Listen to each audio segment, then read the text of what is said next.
అదే RTV app వార్తల్ని క్షణాల్లో చదివే అవకాశం ఉంటుంది. ఒక న్యూస్ పేపర్, ఒక టెలివిజన్ ఛానల్ మీ చేతుల్లో ఎప్పుడూ ఉంటాయి. బంగాళాఖాతంలో ఏర్పడిన అల్పపీడన ద్రోణి ప్రభావంతో తెలుగు రాష్ట్రాల్లో భారీగా వర్షాలు కురుస్తున్నాయి. వర్షాలు కురుస్తున్న నేపథ్యంలో గోదావరి పరియాగ ప్రాంతము జలకళ సంతరించుకుంది. ఉత్తర తెలంగాణ వరప్రధాని శ్రీరామ్ సాగర్ ప్రాజెక్టుకు వరద నీరు వచ్చి చేరుతున్న పరిస్థితి నెలకొంది. గత ఏడాదితో పోలిస్తే ఈ ఏడాది కొంచెం ఆశాజనకంగా ఉందని చెప్పి అధికారులు చెప్తున్న పరిస్థితి ఉంది. శ్రీరామ్ సాగర్ ప్రాజెక్టు పూర్తి స్థాయి నీటి మట్టం 1091 అడుగులకు గాను ప్రస్తుతం 1082 అడుగులకు చేరింది. గత ఏడాది ఈ ఏడాది యథావిధిగా 52 టీఎంసీలతో శ్రీరామ్ సాగర్ ప్రాజెక్టు నీటి సంతరించుకుంది. పూర్తి స్థాయి నీటి మట్టం 80 టీఎంసీలకు గాను 52 టీఎంసీలు నీరు ఉంది. ఏదైతే మహారాష్ట్రలో ఉన్న ప్రాజెక్టులన్నీ కూడా జలకళ సంతరించుకున్న నేపథ్యంలో నిజామాబాద్ జిల్లాలోని శ్రీరామ్ సాగర్ ప్రాజెక్టుకు గోదావరి పరియాగ ప్రాంతం ద్వారా నీరు వచ్చి చేరుతున్న పరిస్థితి. మహారాష్ట్రలో ప్రాజెక్టులు ఎలా ఉన్నాయి, దానికి అంతటికి సంబంధించి గోదావరి పరియాగ ప్రాంతం నుండి ఎలా వరద నీరు ప్రాజెక్టులకు వస్తుంది, మంజీరా పరియాగ ప్రాంతం ఎలా ఉంది అనే అంశానికి సంబంధించి ప్రాజెక్టు అధికారులు ఉన్నారు. సార్ చెప్పండి, పూర్తి స్థాయిలో ఏదైతే శ్రీరామ్ సాగర్ ప్రాజెక్టు జలకళ సంతరించుకున్న పరిస్థితి ఎలా ఉంది ప్రాజెక్టు పరిస్థితి? గత 2 రోజులుగా ఎగువ ప్రాంతంలో కావచ్చు, మన మహారాష్ట్రలో కావచ్చు, మన లోకల్ క్యాచ్మెంట్ కావచ్చు, దాని ద్వారా మనకు భారీ ఎత్తున ఇన్ఫ్లోస్ రావడం జరిగింది. ఇప్పుడు మనకు 82.3 లెవెల్లో 51.5 టీఎంసీ కెపాసిటీతో ఈరోజు ఉన్నాము. గత సంవత్సరంతో పోలిస్తే ఈరోజు మనం మెరుగ్గా ఉన్నాము. ఒక 2 టీఎంసీలు పైకే ఉన్నాం కాబట్టి రైతులు ఎవరు ఆందోళన చెందాల్సిన అవసరం లేదు. అలాగే ఇదే ట్రెండ్ కొనసాగితే మనకు 4-5 రోజులలో కూడా మన డ్యాము మనం గేట్లు ఎత్తే అవకాశం రావచ్చని మేము భావిస్తున్నాం. మహారాష్ట్రలో ఉన్న ప్రాజెక్టుల పరిస్థితి ఏందా? ఇప్పుడు పైన గైక్వాడ్లో 92% వచ్చి ఉంది. తర్వాత ఇప్పుడు మన విష్ణుపురి ఆల్రెడీ వదిలారు. దాన్ని బట్టి మనం బాలేగావ్ కూడా వాళ్ళు ఎక్కువ మొత్తంలో వదలడం వల్ల మనకి ఇంత భారీ ఎత్తున మనకు వరద రావడం జరిగింది. ఈ 3-4 రోజులలో మనకు 5-6 టీఎంసీ వచ్చి చేరడం జరిగింది. గడ్డెన్న ప్రాజెక్ట్ పరిస్థితి ఏంటి? గడ్డెన్న ప్రాజెక్టులో కూడా 2 గేట్లు వదిలి 4500 క్యూసెక్లు వదలడం జరిగింది.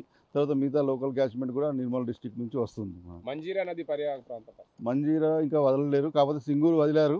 సింగూరు నుంచి నిజాం సాగర్ వస్తుంది. ఇంకా నిజాం సాగర్ నుంచి మనకి ఇటువంటి రాలేదు కాబట్టి అది నిజాం సాగర్ కూడా మనకు నిండే అవకాశం ఉంది.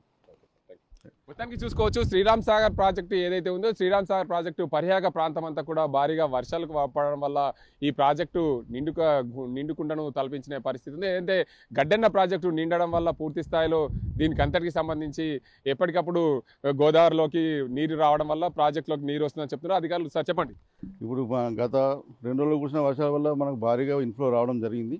అలాగే కింద డౌన్ స్ట్రీమ్లో కూడా వర్షాలు పడడం వల్ల మనం ప్రాజెక్టు నుంచి ఎప్పుడైనా నీళ్ళు వదిలే అవకాశం ఉంటుంది కాబట్టి ముందస్తుగా మేము, ఎందుకంటే మీ ద్వారా రైతులకు కావచ్చు, ప్రజలకు కావచ్చు, గోదావరికి ఎవరు వెళ్ళొద్దు, చేపలు పట్టే వాళ్ళు కానీ, గొర్రెలు బర్రెలు కాసే వాళ్ళు కానీ జాగ్రత్తగా ఉండాలని మీ ద్వారా మేము వాళ్ళందరికీ విన్నవించుకుంటున్నాం. ఏదైతే శ్రీరామ్ సాగర్ ప్రాజెక్టుకు సంబంధించి చూసుకుంటే మొత్తంగా మహారాష్ట్రలో ఉన్న ప్రాజెక్టులన్నీ కూడా నిండుకుండలను సంతరించినాయి. ఏదైతే బాబ్లీ ప్రాజెక్టు, గైక్వాడ్ విష్ణుపురి ప్రాజెక్టులో నిండి ఉన్న నేపథ్యంలో భారీగా వరద నీరు వచ్చి చేరుతుంది. దాంతోపాటు మంజీరా పరియాగ ప్రాంతం నుండి కూడా ఏదైతే సింగూరు ప్రాజెక్టు నిండడం వల్ల నిజాం సాగర్లోకి నీరు వస్తుంది. నిజాం సాగర్ ప్రాజెక్టు నిండితే కానీ శ్రీరామ్ సాగర్ ప్రాజెక్టులో వచ్చే అవకాశం లేదు. అది కూడా త్వరలో నిండే అవకాశం ఉందని చెప్పి అధికారులు అయితే చెప్తున్నారు. మొత్తానికి గోదావరి పరియాగ ప్రాంతం ద్వారా భారీగా వర్షాలు కురవడంతో శ్రీరామ్ సాగర్ ప్రాజెక్టు భారీగా వరద నీరు వచ్చేస్తుంది. ఇప్పటికే 80,000 క్యూసెక్ల పైగా శ్రీరామ్ సాగర్ ప్రాజెక్టులకి వరద నీరు వస్తున్న నేపథ్యంలో మరికొన్ని రోజుల్లో శ్రీరామ్ సాగర్ ప్రాజెక్టు నిండే అవకాశం ఉంది. శ్రీరామ్ సాగర్ ప్రాజెక్టు ఎప్పుడైనా సరే వరద గేట్ల ద్వారా ఇడిచే అవకాశాలు ఉన్నాయి కాబట్టి ఆ శ్రీరామ్ సాగర్ ప్రాజెక్టు పరియాగ ప్రాంత ప్రజలందరూ కూడా అప్రమత్తంగా ఉండాలి. పశువులు, గొర్రెలు మేపే వారందరూ కూడా జాగ్రత్తగా ఉండాలి. గోదావరి పరియాగ ప్రాంతానికి వెళ్లకుండా ఉండే దిశగా ప్రయత్నాలు చేయాలని చెప్పి అధికారులు హెచ్చరిస్తున్నారు. ఇది ఇక్కడ పరిస్థితి. కెమెరా అజీంతో గంగారెడ్డి, ఆర్టీవీ నిజామాబాద్.